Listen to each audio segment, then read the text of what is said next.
ba raison ya koboyanga mon amour.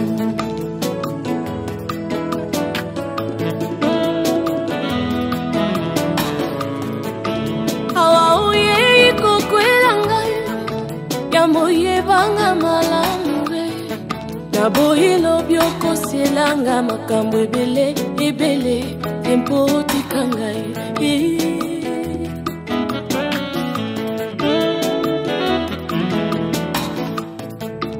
Awa mwasi onimina libala nazangalanga héritage oyeba ngalazangalanga bamwaye kitite betote ya balonga eske okokoka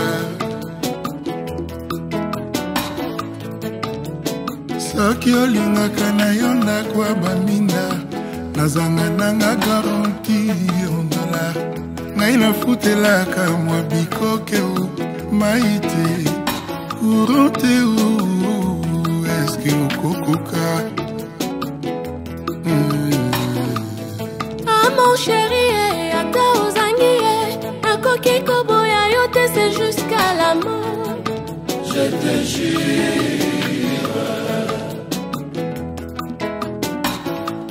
Yo nalinga ye soki osiliki ye nakobonela yo kino ntongo ekutana. Je te jure.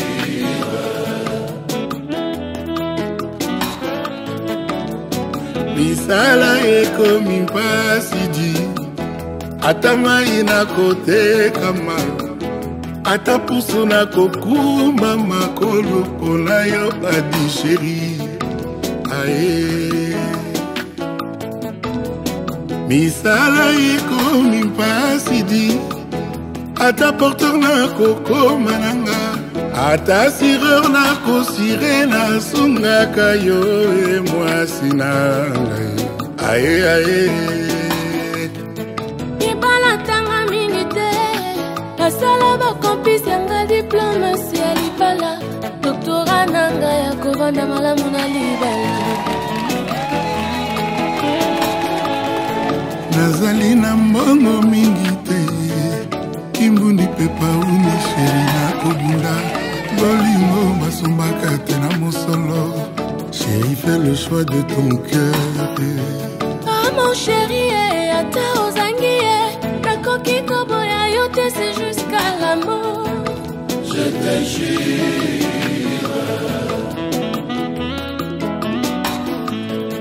Ah mon chéri, soki osiliki nakobonela yo kino ntongo ekotana. Je te jure.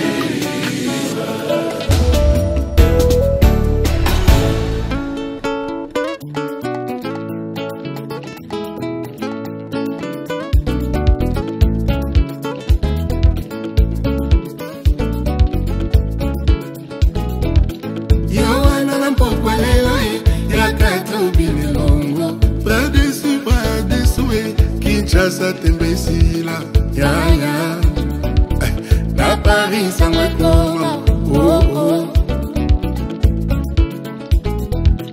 Le cœur a ses raisons que la raison ne connaît pas. Mingi baleka awa kasi motema eboya bangwe.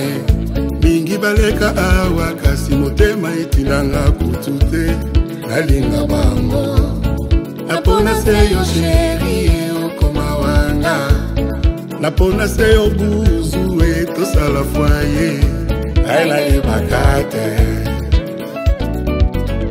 naina yebakate.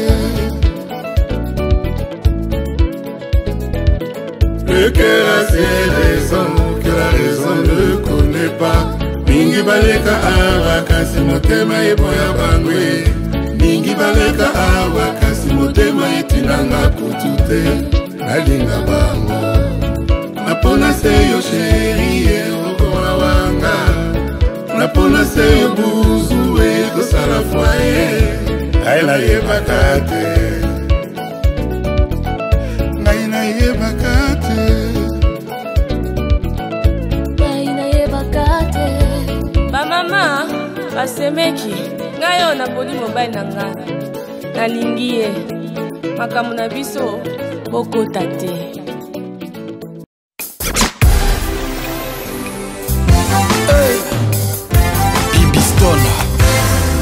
Moana papa Mwamba Clément. Amour ezali équation formule yango de la renta. Réponse nangweza bu exposant elengi. Ata basangisi basikre ya monde entier. Jamais kopesa faveur à bibi de la renta. Le vieux Basile Mazéa, Nadine Massidi, David Mangaya. Baba kisaka te maina bidon oyetonda. Bibi otondisa motema na ngai na kimia. Ozala tamanga na lia yo tina suka. Nadunda na mposo na mela na mokokoli. Honorable Patrick Mouniomo, Mama Pascal Pam Prestige. Amour ezali équation formule yango bibi. Réponse nango eza ou exposant elengi. Ata basangisi basucre ya monde entier. Jamais kopesa saveur à bibi de la renta. Bibi Stone.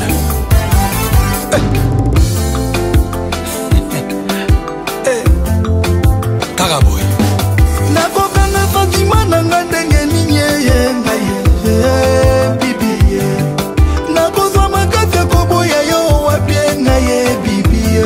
De la renta, bibi oh, bibi oh, bibi ministre plananga ya bolingo, bibi oh, bibi, bibi pusa koni na yo tolelengi, bibi bibi, bibi balola nzoto na lelelengi, nakokanga sentiment nanga ndenge nini na yo, bibi nakozwa makasi koboya yo.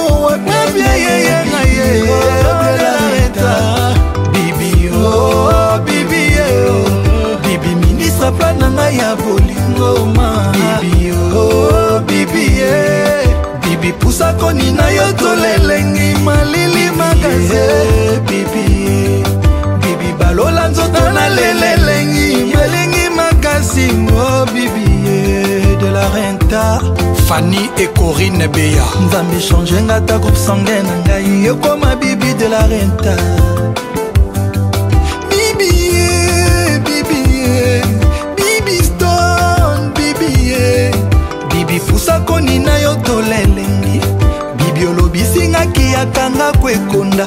Bibi oh bibi oh, bibi ministre plananga ya bolimo. Bibi oh bibi bibi pusa koni na yo tolelengi malili makasi. Oh bibi de la renta. Bibi balola nzoto na lelelengi elengi makasi. Oh bibi de la renta. Ya Pacho Panda. Lion aboma boma boma tro wo wo wo akwesa mpakasa bangombe na banzoko. Kasi mokolo moko ngungi alelisa ye. Bibi olelisaka ngai na bolingo. Nazolela sentima to pasi ezoyebana te. Ngai nakomi lokola ndoki oyo alei moto ya makila mabe. Akomi odevoile basekre nyonso ye oyo balobaka na nsima na yo. Bibi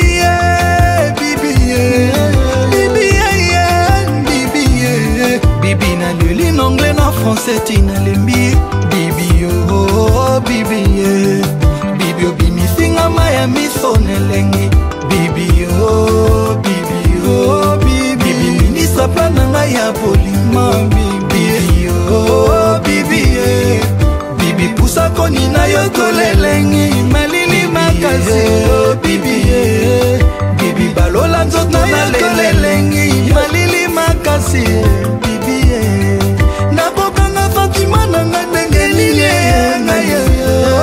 Bibi nakozwa makasi koboya yo wapi. Bibi de la renta.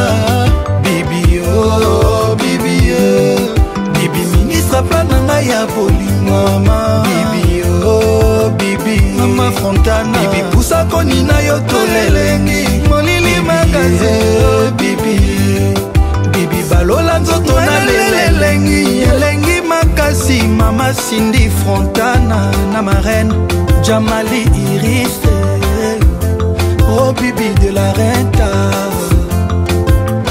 Horizon Net, Horizon Massamba. Ya Bosco Boble, Patrick Kimbuta, Patrick Elenga Lord, Mama Ida Wenayeto. Doug Dinyika le pourvoyeur, Roubenche, Coco Roubenga, Master Jean-Claude Van Damme.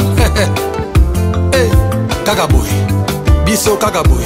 Honorable Gaëtan Kodia, ya Richard Okisi. Boyebisa bibi de la retanga naza fanatique na ye. Atanake na kozonga kaka, tendresse na ye zanga lipasa. Je le dis haut et fort que je suis dompté. Ataba fekinga mpona yo bibi, ataba lobi nanga natika yo bibi, ma bibi, mon amour bibi.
Motema nanga ezokaki bampota, na banzela nyonso nalekaki. Mais depuis namona nanga Marlène, nalelaka lisusu te. Motema nanga ezokaki bampota, na banzela nyonso nalekaki. Mais depuis namona nanga Marlène, nalelaka lisusu te. La maman de Jess et Bradley. Des saveurs. Motema nanga ezokaki bampota, na banzela nyonso nalekaki. Mais depuis namona nanga Marlène, nalelaka lisusu te. Motema nanga ezokaki bampota, na banzela nyonso nalekaki. Mais depuis namona nanga Marlène, nalelaka lisusu te. Marlène Nantesa, Marlène Bokani, sensationnel, Glameshi.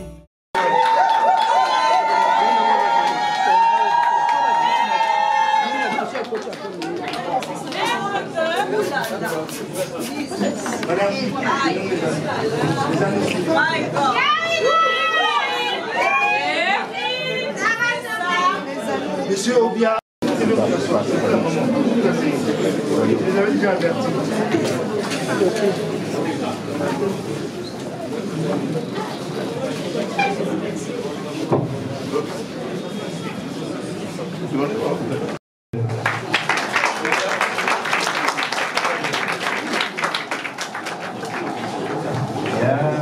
Merci. Bonjour à toutes et à tous.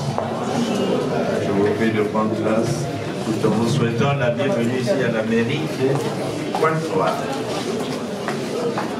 Il s'agit de M. Kumba Simola Ibwanga Chancel et Mademoiselle Mombouli Liti Rodolphine.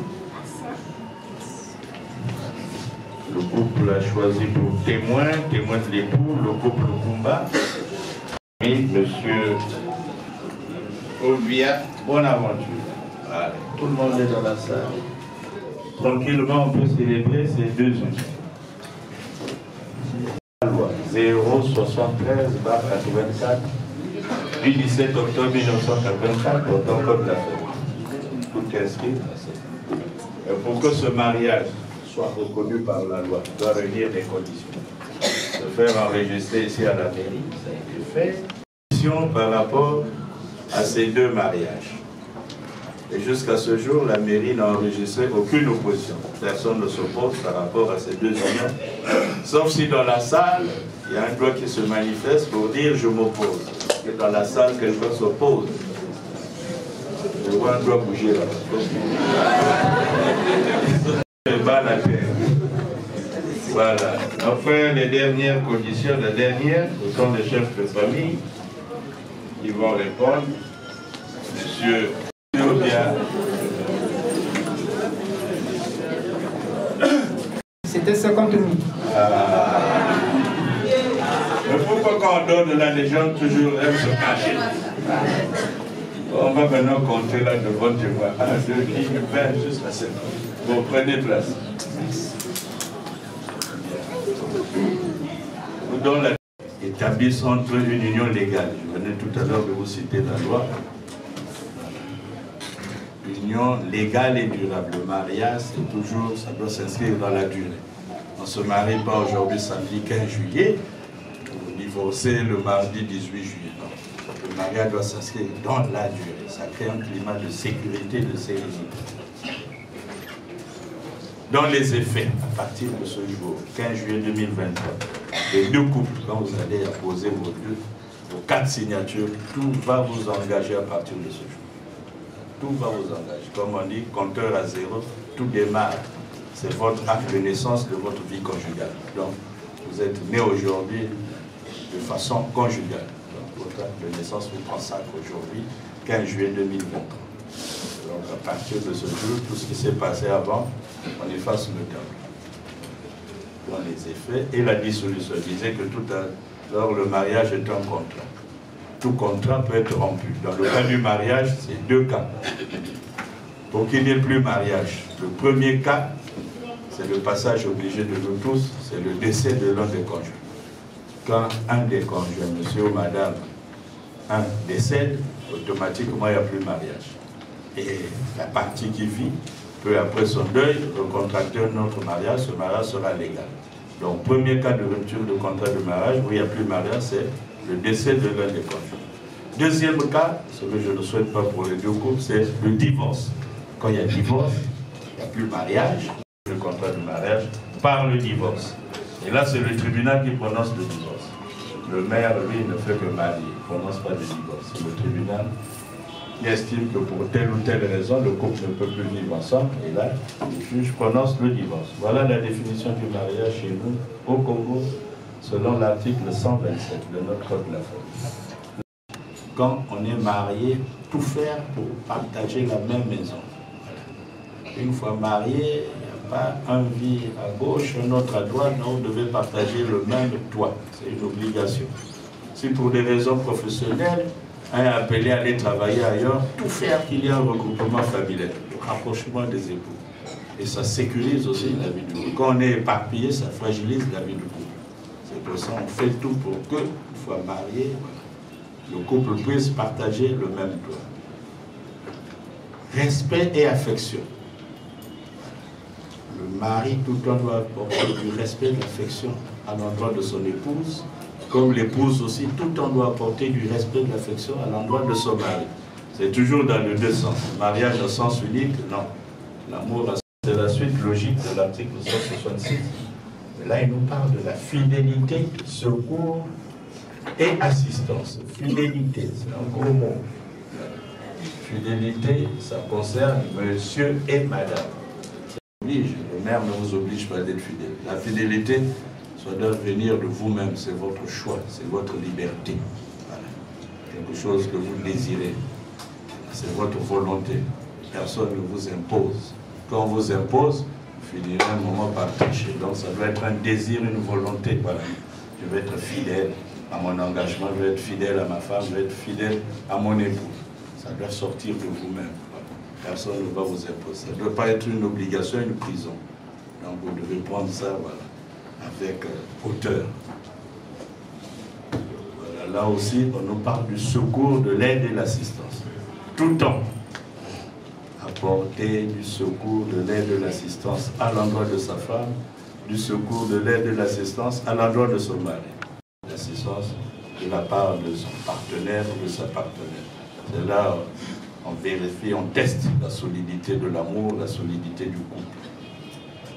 L'article 168, messieurs, aujourd'hui, je vous consacre de manière officielle comme chef de famille.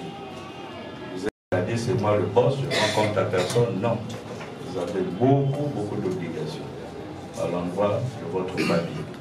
Et cette responsabilité, vous devez l'assumer jusqu'au bout, 24 heures sur 24. Dans vos familles. Quand vous êtes absent, confiez le pouvoir à vos épouses. Voilà.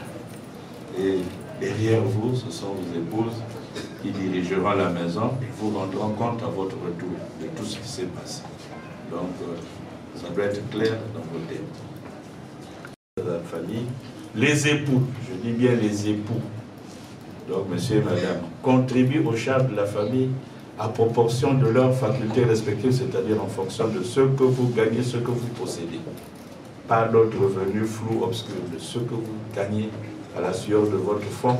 C'est avec ça que vous devez faire tourner vos ménages. Donc cette obligation vous incombe d'abord, vous deux les maris. C'est vous qui avez la charge principale pour faire tourner la maison. Si vous vous dérobez de cette responsabilité, de ce devoir conjugal, vos époux sont en droit de vous poursuivre en justice. Et ce ne sera pas bien. Donc, attention. Vous demandez plus de ce que gagnent les maris. Hein? Quand les maris ont peu, contentez-vous de ce peu, contentez-vous de ça. Demain, peut-être, Dieu vous fera grâce, il y aura plus. Les petits, comme vous faites ça, vous devez vous organiser pour faire fonctionner la maison. Si vous demandez plus, ça sera une pression. Le mari va aller ailleurs. Les parties s'endetter là, voilà. On le prend, PSP, maison d'arrêt, et fini. La vie du couple va prendre un coup. Donc, contentez-vous de ce que gagnent vos maris. Et les maris aussi, faites tout pour que le peu que vous gagnez, que le couple puisse vivre en amour. Et qu'on fait des enfants, d'abord, bien les nourrir, bien les élever et les instruire, c'est-à-dire qu'ils aillent à l'école demain, que ces enfants puissent réussir, que ce soit votre fierté. On montrera ça. Les enfants de tel couple ont réussi. Aujourd'hui, nous sommes là, on publie les examens, bac et tout. Les parents sont contents quand les enfants s'admettent. Quand les enfants échouent, c'est une colère pour les parents et tout ça. Donc, vous puissiez être là, à l'endroit où vous êtes. Donc, voilà les quelques articles que je tenais à vous expliquer. Le mariage, je dis toujours, c'est un problème de maturité, le rêve du mariage. Le mariage, l'amour, tout commence par l'amour. Sans amour, vous ne serez pas ici. Comme on dit au commencement, était l'amour. Le mariage, le R, là, c'est le respect. Le respect que l'on porte à sa femme, le respect que l'on porte à son époux. Tout le temps se parler avec respect, s'écouter avec respect. C'est important. Et c'est ça. Ça donne de la valeur à votre mari, de la valeur à votre femme. Donc le respect commence par c'est important. L'intimité, c'est votre marque de fabrique, votre jardin secret. Ça reste entre monsieur et dame. Voilà. Ça ne va pas ailleurs, ça ne sort même pas de votre chambre. Quand ça sort, c'est terminé, votre couple perd de la valeur. L'autre acte du mariage, c'est l'attention. L'attention que l'on porte à sa femme, l'attention que l'on porte à son mari. Tout le temps être attentif à ce que fait sa femme, être attentif à ce que fait son mari. Donc le premier attentionné, c'est vous le mari, la première attentionnée, c'est vous madame. Et le G du mariage, c'est le mariage, c'est une grâce. C'est pas donné à tout le monde le mariage. Beaucoup là sont dans l'église de réveil, voilà, le soir, tout le monde à genoux, tout ça, pour chercher l'âme sœur. Aujourd'hui, vous avez cette grâce, vous devez mériter cette grâce. C'est important. Enfin, le vœu du mariage, c'est votre engagement. À partir de ce jour, votre engagement doit être un engagement sincère qui vient du fond du corps pour que votre mariage puisse s'inscrire dans la durée. Donc, votre engagement ferme, bâti sur de la pierre. Quand c'est bâti sur du sable, au moins de vent, votre vie conjugale va s'écrouler. Ce que je souhaite, c'est que ça soit bâti sur de la pierre pour que ça dure pour longtemps. Le même lit, on peut dormir dans le même lit, mais avoir des rêves différents. Chacun endort la nuit, chacun fait ce rêve, le mari pense à ses business, la femme pense à ses ristournes. Donc je souhaite que vous n'ayez qu'un seul rêve. C'est tout simplement, c'est celui du bonheur de votre couple. Abo.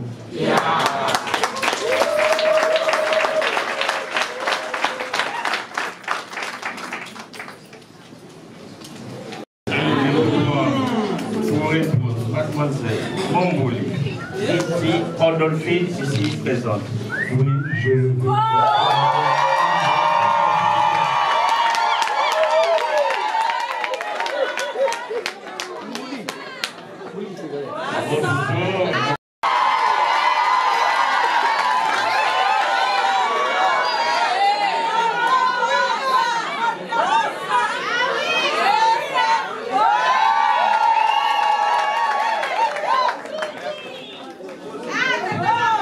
Non, de par ici, tout par ici.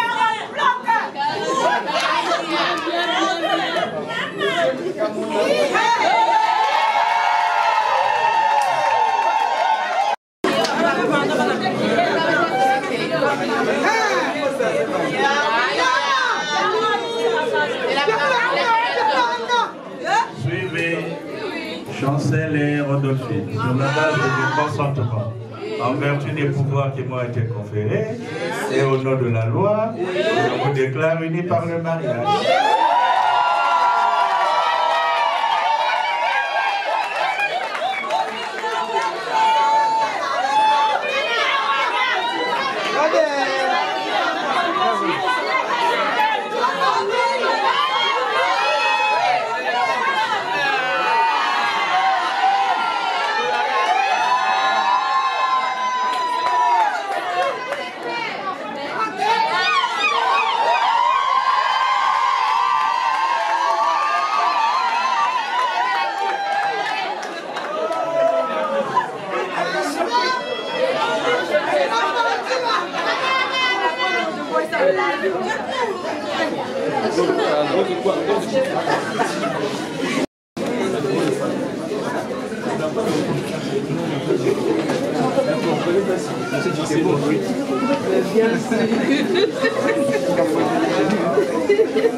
Allez, suivez, je vais lire le premier acte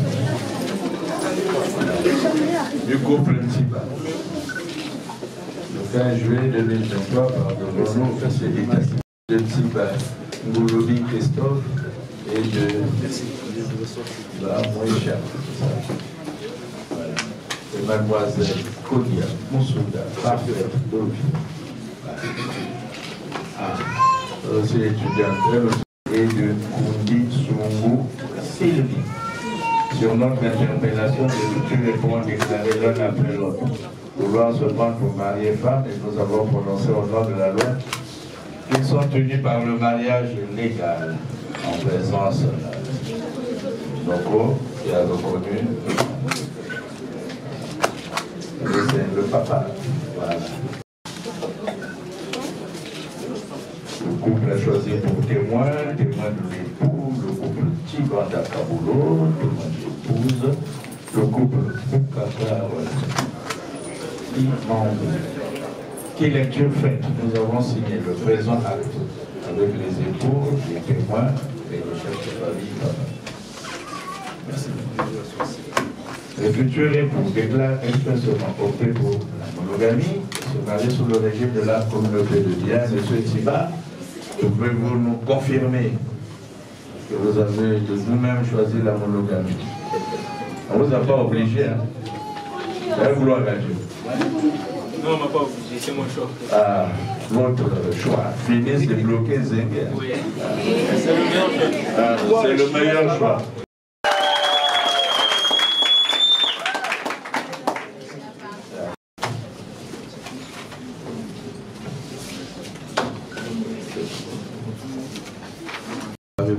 Bon, Monsieur Koumba Simola Ibwanga Chancel, voilà.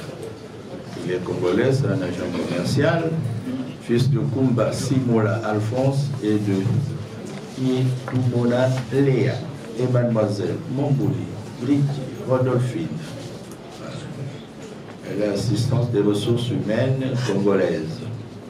Fille de Mombouli, Joachim, Rodolphe et de Onyangue et Julienne. Sur notre interpellation, les futurs époux ont déclaré l'un après l'autre vouloir se prendre pour mari et femme, et nous avons prononcé au nom de la loi qu'ils sont unis par le mariage légal en présence de M. Obien. Bonne aventure. Le couple a choisi pour témoin de l'époux, le couple Koumba Simola, et témoin de l'épouse, le couple Bavuka. Et lecture faite, nous avons signé le présent les époux, les témoins, chefs de famille. Conditions de mariage des futurs époux déclare expressément opter pour la monogamie et se marier sous le régime de la communauté des biens. Monsieur Koumba Simola, vous confirmez que vous-même, monogamie égale Son pied, mon pied. Ah.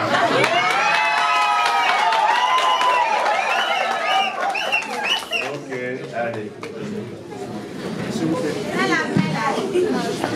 Chef. Toutes les félicitations, toujours de bons conseils. Vous aussi, vous regardez. Nous envoie tous. Vous voulez les mains.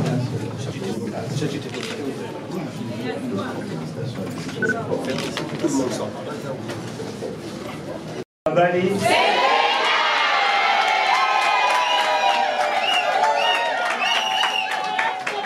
Mesdames et messieurs, le couple Koumba Simola, les témoins, le chef de famille, derrière l'administrateur vert, pour les photos. Tous les autres invités par la porte de sortie. Par la porte. Merci.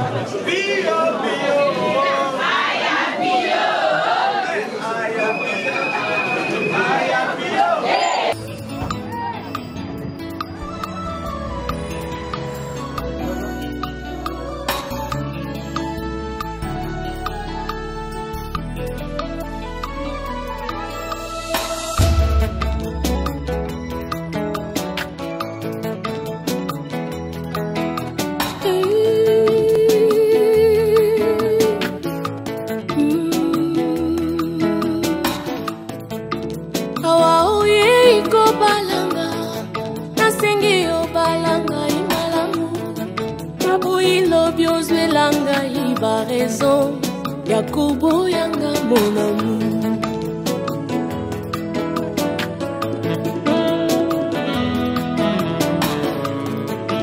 Awa oye ikoko elanga, yamoye banga malambe. Naboyi lobioko selanga makambo ebele ebele tempo tikangai.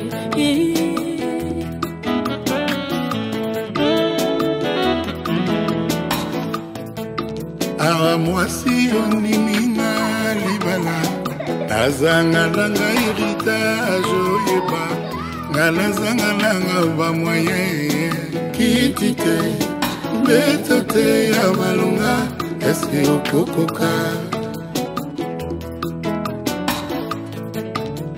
soki olingaka na yo ndako ya baminda nazanga nanga garanti ondola ngai nafutelaka mwa bikoke o mai te courant te o eske okokoka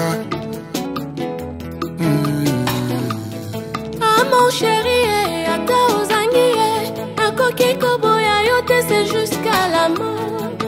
Je te jure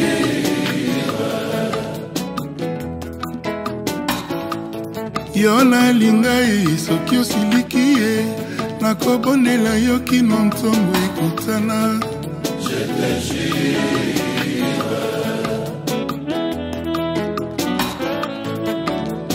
Misala ekomi mpasidi ata mai na kotekama ata pusu na kokuma makolo mpona yo padi sheri aye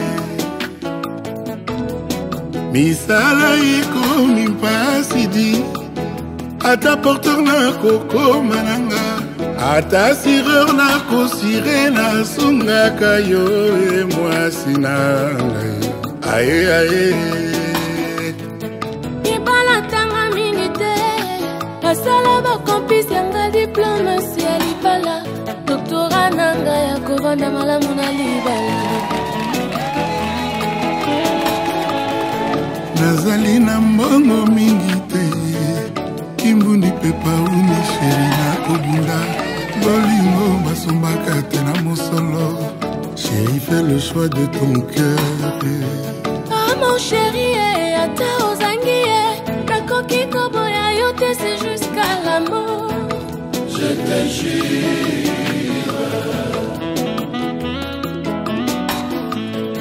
ah mon chéri soki osiliki nakobonela yo kino ntongo ekotana je te jure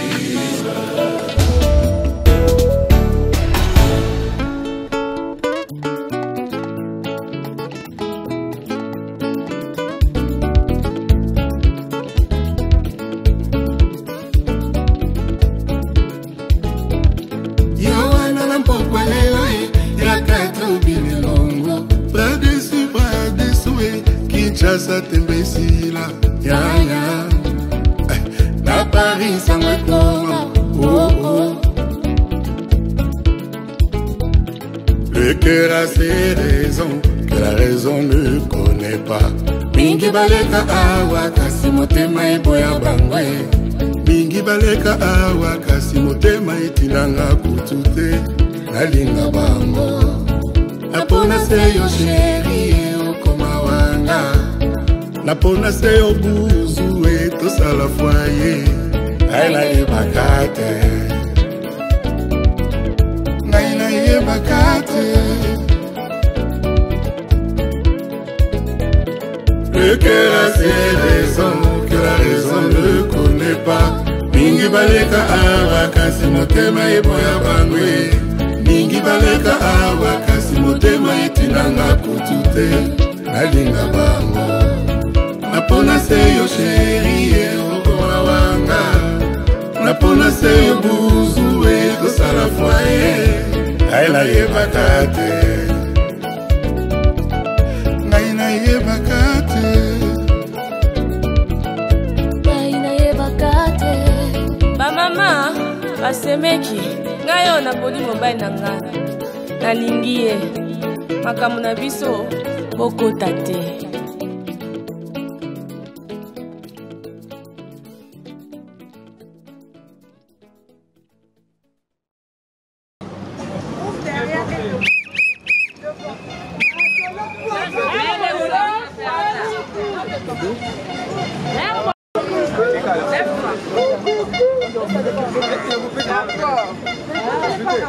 Mais il m'empêche de faire le travail.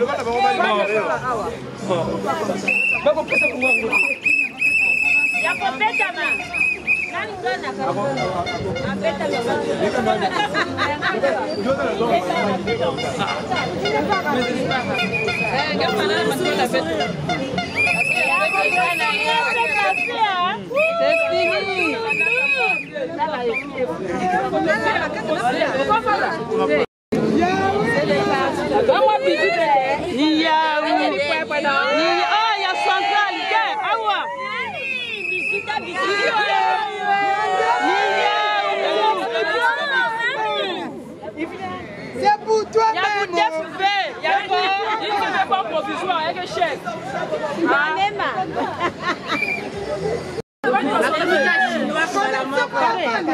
Pardon. L'autre tout ça, vous il est en possession. On y va,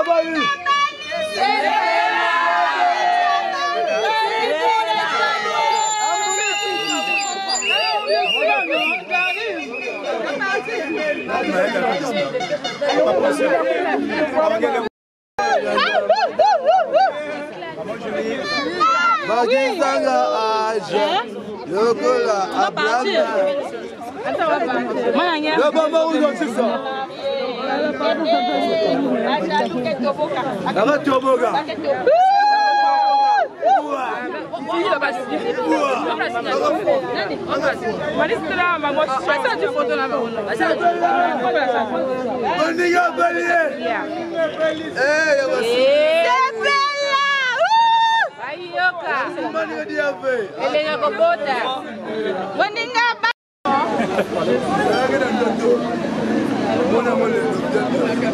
Pardon, maman, pardon, madame.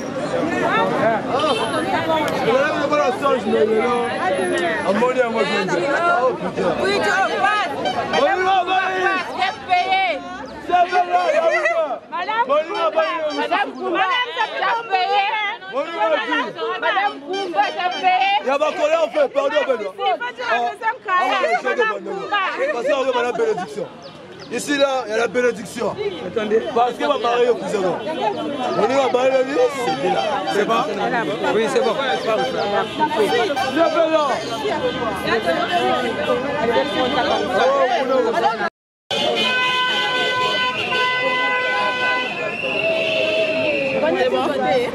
Moi, je confie mais elle est amateur.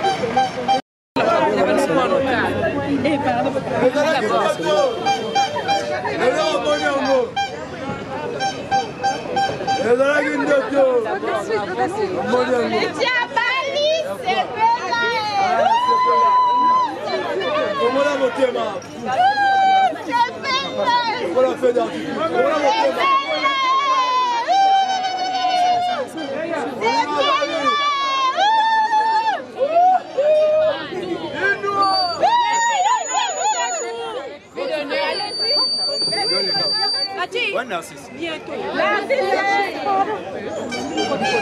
Vite, on va la base. Après, on s'y met.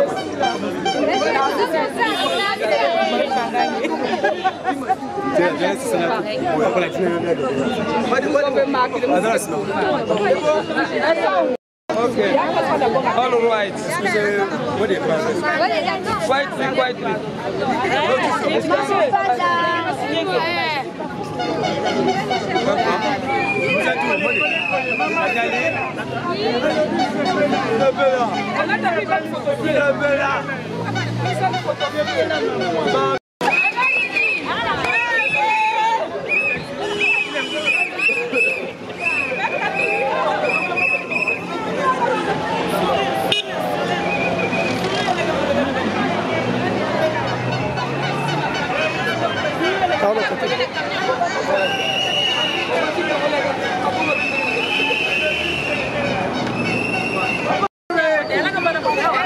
Namuna kati, namuna. Bolongo.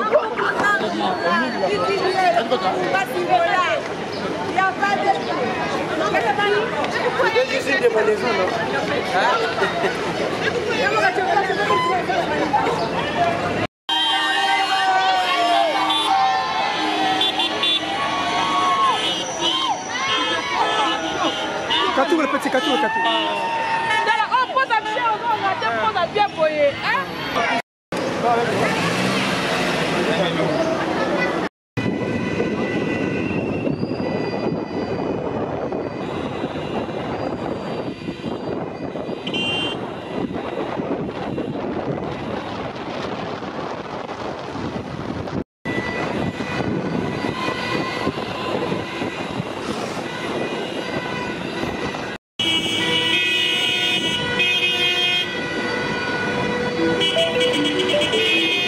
Dieu merci Mbokani, tika tu es ma mère.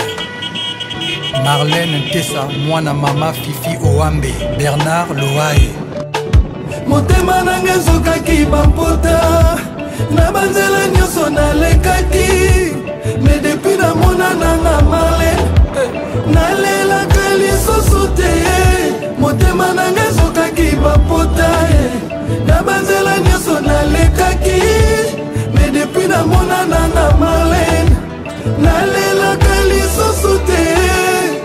La maman de Jess et Bradley. Les heures des saveurs. Motema nanga ezokaki mampotama na banzela nyonso nalekaki mais depuis namona nanga Marlène teza nalelaka lisusu te motema nanga ezokaki mampotama na banzela nyonso nalekaki mais depuis namona nanga Marlène teza nalelaka lisusu te Marlène teza Marlène Bokani sensationnel glamour chic Nana Rémi a laissé la terre on a voyant na vinanga Nazwa grâce à Kotouché Nzotono le plus heureux des hommes sur la terre est Zanga Dieu merci Bokani amoureux de toi Marlène t'es sa moitié bas charisme Salama Joana je l'assume et moi je t'aime motema nanga ezokaki bampotama na banzela nyonso nalekaki mais depuis namona nanga Marlène teza nalelaka lisusu te motema nanga ezokaki bampotama na banzela nyonso nalekaki mais depuis namona nanga Marlène teza nalelaka lisusu te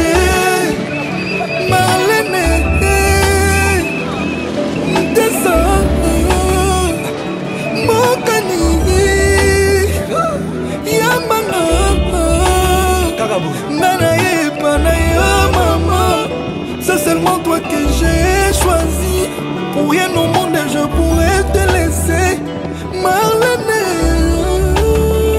Yamana souris-moi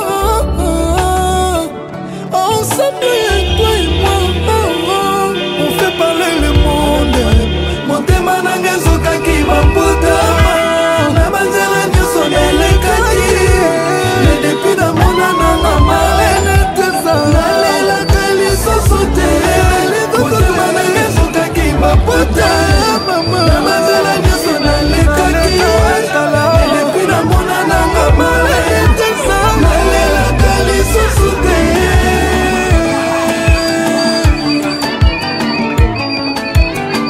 Mariam Issa Laurette Mbayani Vieux Nangai Pius Mwabilu Ebinde ya Mohamba Jojo Ngonda Imene Marlène etala na biso na bokomona on dit les yeux ne mentent jamais Marlène eyeba na biso na ngai ozali la meilleure carte d'Afrique mwana nzambe nakotatwe na motema na ngelongi na yo juste en bas j'écrirai Marlène avec mon sang na babonse na mabondeli na ngai ozali et si jamais on ouvre mon cœur tu es le seul amour nana prouve ndenge nini verbe aimer n'est pas suffisant il me faut plus on a eu Marlène mon amour je te promets que le meilleur pas le pire Marlène est à la ndenge miso na ngai ezobriller ntango débarqué na liputa quelle essence wana bominga esa nana lelo yo Marlène mokapni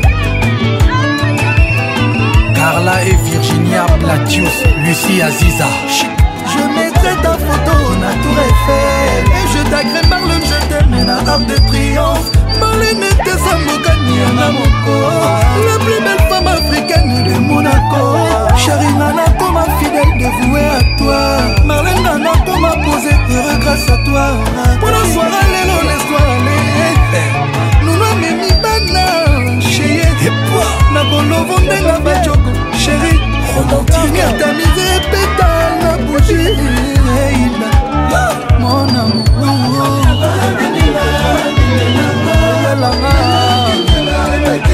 Marlène na ngai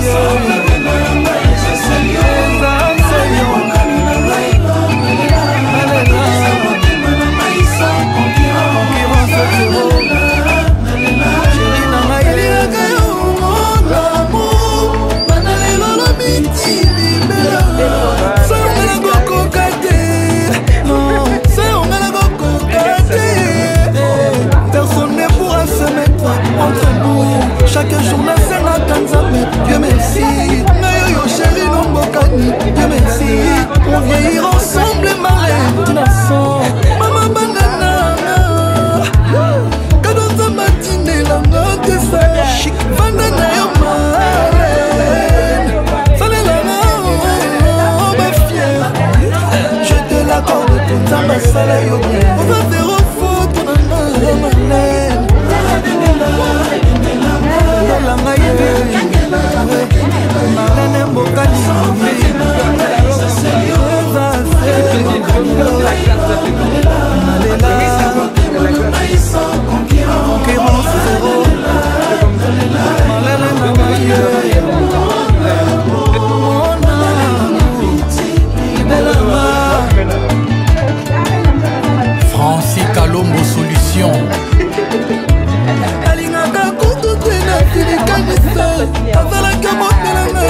Bienvenue Bobanza à Londres, Gino Al Capone. Par la grâce de Dieu, ça s'est bien déroulé. Je dis que merci. Merci et que Dieu continue à les protéger, que Dieu prenne contrôle. C'est ce que j'ai à dire.